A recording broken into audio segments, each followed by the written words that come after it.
안녕하세요. 연문천자문의 염정삼, 문준혜입니다. 네.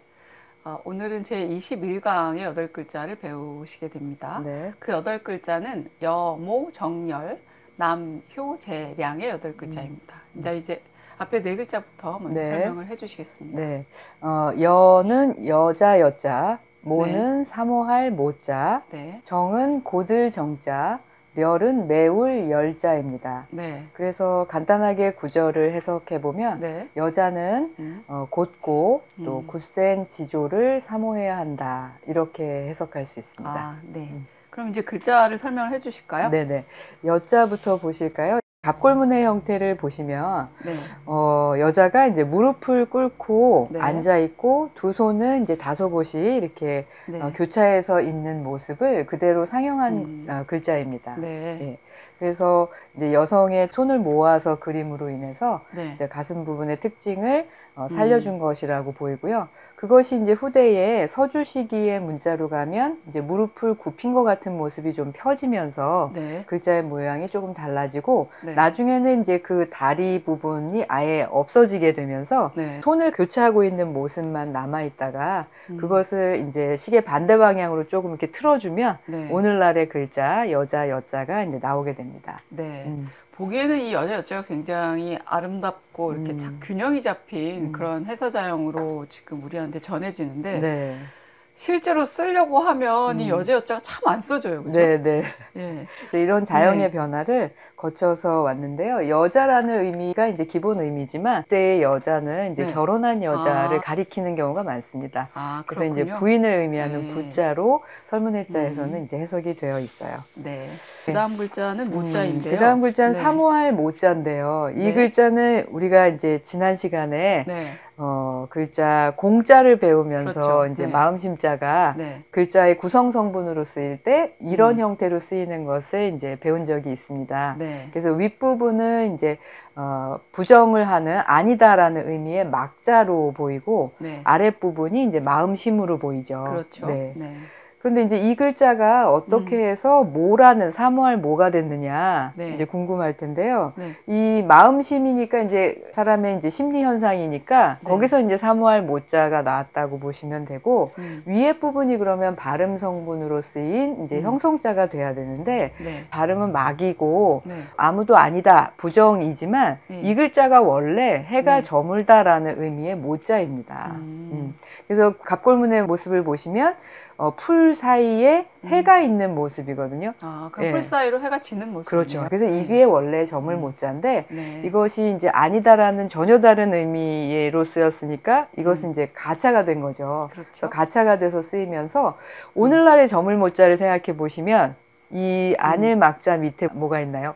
날일자가 하나 더해져 있죠. 그렇죠. 그렇게 네. 해서 또 새로 네. 저물모자를 만들고 아니다라는 의미의 막자는 원래 저물모자가 아니다라는 의미를 나타내는 글자가 되는 거죠. 네. 그래서 이 글자는 엄밀하게 얘기하면 저물다라는 의미를 나타냈던 모, 발음 성분하고 네. 심리 상태를 나타내는 마음심이 합쳐진 글자다. 그래서 사모하다라는 의미다. 이렇게 볼 수 있겠습니다. 네.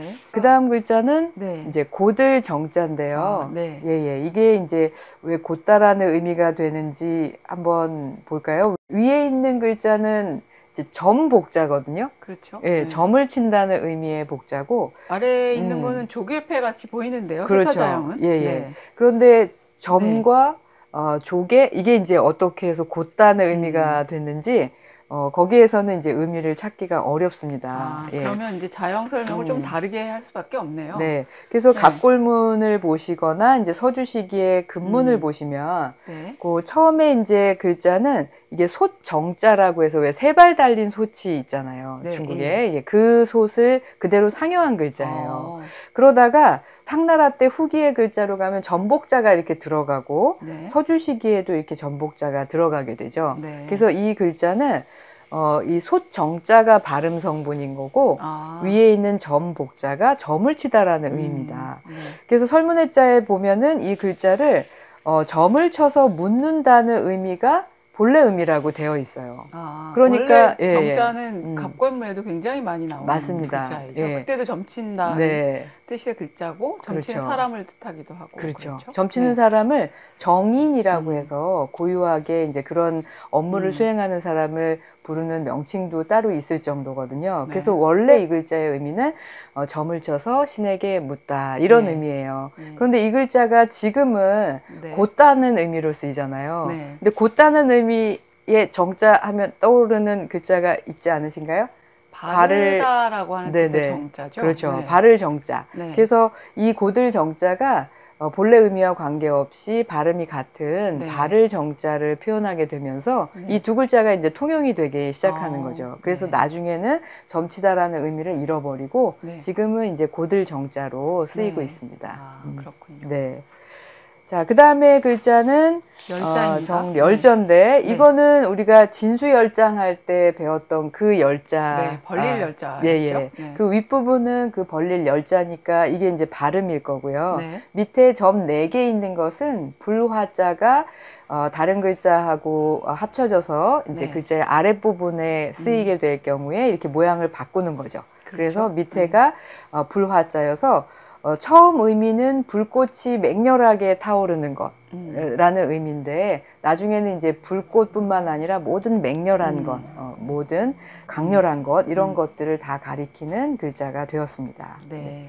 그럼 이제 배운 네 글자를 전체적으로 구절표를 한 번만 더 해주시면 어떨까요? 네네. 그러면 이제 여인, 여성은 네. 곧고 그 다음에 강한 이런 지조를 네. 사모해야 된다 이렇게 해석할 수 있겠습니다. 그렇군요. 이제 고대에 이제 여성에게 요구됐던 이제 윤리적인 요구라고 할 수가 있겠죠. 네. 근데 정 그러면 이제 바르고 열 그러면 이제 그 굳은 의지 이런 것들을 표현한다면 그걸 꼭 여성에게만 강조한다는 거는 조금 아닌 것 같고요. 네네. 남성도 역시 그런 덕목을 갖춰야만 하는 거죠. 그렇죠. 근데 이 천자문의 구절에서 이제 뒤에 배울 이제 남성에 대한 이야기도 나올 텐데 그런 것과 같이 이제 말하자면 교차 배치하면서 생각을 해야지 여성만 뭐 정열을 지켜야 된다 이렇게 얘기하는 건 아니라고 새기고 싶은데요. 네네. 예, 맞습니다. 남녀를 포함하는 모든 사람에게 보편적으로 요구되는 윤리가 아닌가 이렇게 오늘날에는 해석하는 게 더 맞을 거라고 생각이 됩니다. 네, 그럼 그 다음에 이제 남자에 대한 이야기가 나올 텐데 그 다음 구절을 예, 그 다음 네 글자는 남효재량이거든요. 남자는 산의 남자, 효는 본받을 효, 재는 제주제자, 량은 선할 량자입니다. 네, 그래서 남자는 재능이 있고 선량한 사람을 본받아야 한다. 이렇게 해석할 수 있습니다. 자, 남자부터 볼까요? 네. 근데 남자는 딱 보자마자 우리가 잘 아는 그 글자들의 조합으로 보입니다. 네, 그렇죠. 밭도 보이고 힘도 보이고 밭에서 힘을 쓰는 건가요? 네, 보통 그렇게 이제 해석이 되는데 이 힘력으로 해석되는 이 부분이 본래는 농사를 할 때 사용하는 농기구라고 해요. 그렇군요. 예, 그러니까 이 농기구는 사실 힘을 써야 자기 혼자 자동으로 돌아가는 건 아니니까 그렇죠. 힘을 써야 되는 거죠. 있는 근육을 써야 되는 거죠. 그렇죠. 그래서 밭에서 농기구를 들고 일을 하는 사람. 그래서 거기에서 이제 산의 남자가 나왔다. 이렇게 볼 수 있습니다. 네. 그 다음에 이제 본받을 효자는 이게 이제 왼쪽에 있는 부분이 교자고 오른쪽에 있는 부분이 이제 손에 막대기 같은 걸 들고 있는 모습이거든요. 그래서 고문자 형체를 보시면 교자는 사람이 다리를 이렇게 교차하고 있는 모습으로 보이고요. 오른쪽에 있는 성분은 손에 뭔가를 들고 있는 형태죠. 그래서 왼쪽에 있는 것은 효 하면 이제 발음이 비슷하니까 발음 성분이고 오른쪽에 손에 무언가를 들고 교훈을 한다거나 가르친다거나 할 때의 의미로 이제 이 글자가 들어갔다고 보면 됩니다. 일반적으로 의미를 나타내는 부분들은 제가 봤을 때 왼쪽이거나 아니면 아래이거나 이렇게 붙는 경우들이 많은데 마음신방이나 불화발처럼 근데 여기에서는 의미를 나타내는 부분이 손에 무언가를 들고 이렇게 가르치려고 하는 그런 성분인데 여기는 좀 특이하게 오른쪽으로 가 있네요. 네네. 대체로는 이제 네. 글자의 구성이 좌우로 되고 이제 상하로 될 때 네. 왼쪽에 있는 게 의미 성분인 경우가 많죠. 네, 그런데 그렇게. 이제 모든 글자가 그런 건 아니고 네. 예, 간혹 이렇게 구조가 네. 이렇게 뒤바뀐 경우도 있으니까 일률적으로 얘기할 수는 없을 것 같아요. 네. 네. 그래서 이 글자는 네. 도구를 들고 때려가면서 네. 또는 이제 어떤 경각심을 주면서 가르치거나 하는 행위를 요 글자로 나타냈다고 보입니다. 가르칠 교자도 있었잖아요. 그렇죠. 칠 목자도 네. 있고 그것들도 다 손에 뭔가를 들고 있는 형태죠. 그렇죠. 예, 그래서 이 글자도 본받는다, 뭔가를 네. 가르쳐서 본받게 한다 이런 의미로 해석할 수 있겠습니다. 네.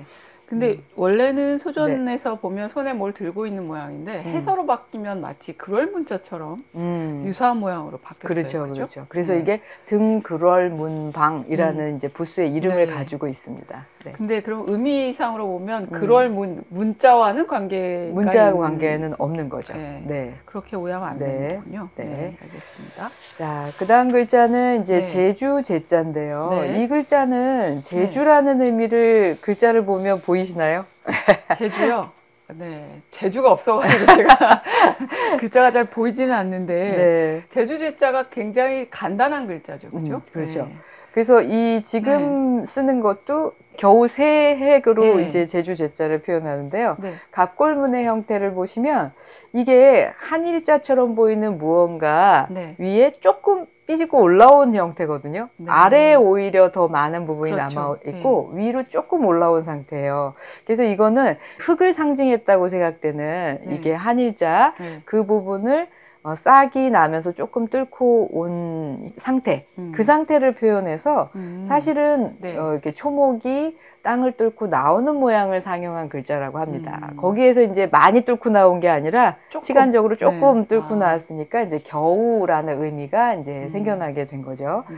그런데 이것이 지금은 이제 제주 제자로도 쓰이잖아요. 네. 근데 그거는 이제 가차됐다고 볼 수가 있겠죠.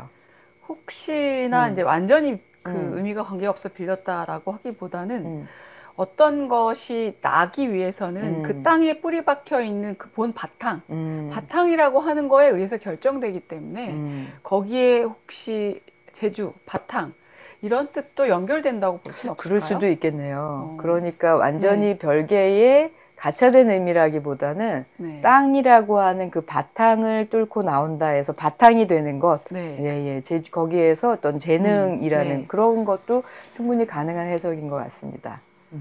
그리고 또 하나 그 옛날에 이제 제자가 쓰였던 문형 가운데 갑골문에 또 다른 뜻이 있다고도 들었는데. 아, 갑골문에서는 이 글자가 있을 제자처럼 많이 쓰여요. 어디에 있다. 그런 경우에가 결정적인 가차가 아닐까요? 네네. 거기는 이제 어디에 있다는 것과 싹이 나는 것은 사실 의미상 연관이 없다고 본다면 그거는 이제 완전히 가차라고 볼 수 있겠죠. 네. 어려운 글자군요. 간단하지만 뜻을 새기기가.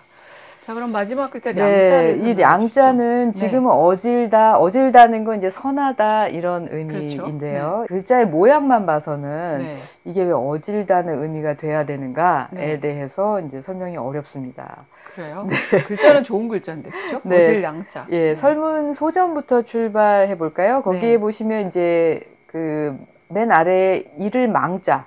도망하다, 없어질 망자 이런 글자도 있고 그 위에 이제 가로 Y자처럼 보이는 한일자를 넓적하게 쓴 글자도 있고 그 위에 또 입구자처럼 보이거나 하여튼 그 비슷하게 보이는 글자도 있고 해서 이 글자가 여러 개의 조합으로 구성이 되어 있거든요. 그래서 설문해자에서는 이게 밑에 있는 망자가 량하고 이제 발음이 비슷하니까 그게 발음이다 이렇게 설명을 해놨는데 그게 맞는지 잘 모르겠습니다. 그 이전의 글자로 가보시면 전국시대의 글자로 가면 뭐 입구하고 또 모양이 비슷하죠. 입구하고 왈자하고 망자가 돼 있는데요. 그거보다 더 오래전에 서주 글자로 가거나 갑골문으로 가면 그거하고 망자를 찾아볼 수가 없어요. 그러네요. 전혀 이거는 그 그림에서는 현재 해서나 전서자형이나 뭐 이런 것이 어떻게 유래하는지를 추적하기가 너무 어려운데요. 네. 그래서 학자들마다 해석이 좀 다른데요. 네. 상대의 그 글자를 보고 어떤 학자는 이게 물이 이렇게 흘러가는 모습이거든요. 물 가운데 돌멩이 같은 게 있는 거예요. 그럼 그게 뭘까요? 그러면 뭐 물을 건너게 하는 징검다리거나 뭐 그렇죠. 놓는 돌이거나도 네. 해석할 수 그렇죠. 있겠네요. 그래서 흘러가는 물을 막아서 네. 거기에 이제 돌을 놓고 사람들이 걸어갈 수 있도록 하는 다리에 해당되는 글자다. 그것이 이제 후대에 이렇게 변화된 거다라고 이제 해석하는 학자도 있고요. 또 어떤 학자는 이제 네. 집이 있고 그 뒤로 이제 길이 있는 모습을 상징한 글자다. 이렇게 네. 해석하는 경우도 있습니다. 그래서 이게 원의가 뭔지 또 현재 쓰고 있는 좋다, 착하다 이런 의미까지 어떻게 연결되는지 알기는 대단히 어렵네요. 네네. 네. 그래서 이 글자는 글쎄 정확하게 확정하기는 어려운데 네. 어쨌든 원래 의미는 선하다, 착하다는 의미가 아니고 돌로 물을 막아 놓다거나 아니면 물고기를 잡기 위해서 물을 막아 놓다거나 이제 그런 의미였다가 나중에 가차되어서 네. 착하다, 좋다 이런 의미로 쓰인 것 같습니다. 어렸을 때 기억인데 이제 성적을 받을 때 수미양가를 줬잖아요. 네.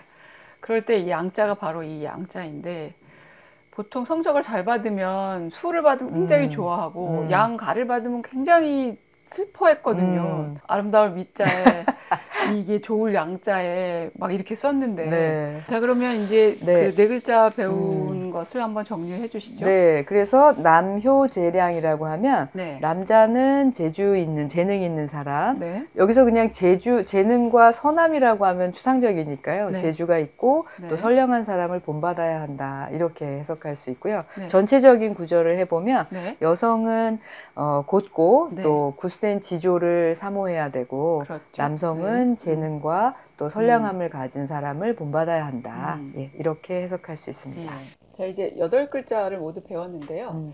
이 구절의 해석에 대한 이제 저희의 입장, 우리가 지금 와서는 어떻게 해석해야 되는가에 대해서 조금 더 부연 설명해 주실까요? 네, 사실 여모, 정렬, 남효, 재량 이 8글자는 네. 과거의 전통적인 사회에서는 여성은 이래야 되고 남성은 이래야 한다. 엄격하게 이제 구분해서 설명한 것으로 읽힙니다. 아, 그렇죠. 예, 예. 네. 그런데 현재 사회에서도 여전히 그런 관념으로 이것을 적용한다거나 해석하는 건 좀 무리가 있을 것 같고요. 그렇죠. 예, 저희는 이 글자가 단순히 여성에게 또는 남성에게 요구되는 것보다는 모든 이제 사람에게 보편적으로 요구되는 어떤 이제 윤리적인 뭐 보편적인 가치 이런 것들에 대한 이야기라고 해석하는 것이 더 좋겠다는 생각입니다. 네. 네. 다음 시간에 배울 8글자는 네. 지과, 필계, 등능, 망망의 8글자입니다. 자, 그럼 오늘은 여기까지 강의를 마치겠습니다. 네, 감사합니다. 감사합니다.